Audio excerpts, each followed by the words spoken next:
Welcome! In front of me I have MICHAEL Kors Access Grayson, and I'm gonna show you how to adjust the sound volume on this watch. First thing we need to do is to wake up the screen on our watch. To do it, press the middle button.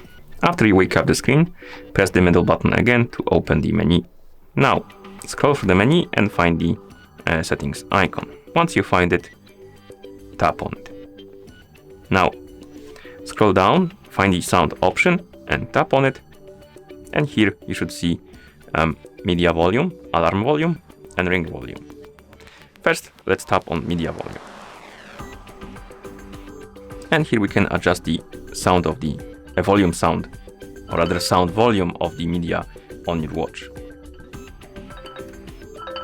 Once you're done, you can swipe right on the screen to go back. Then we can tap on alarm volume and adjust the volume for the alarm. And then ring volume to adjust the volume for the ringtone. And once you're done, you can press the middle button to go back to watch face. And that's how you adjust the sound volume on this watch. Thank you for watching. If you found this video helpful, please consider subscribing to our channel and leaving a like on the video.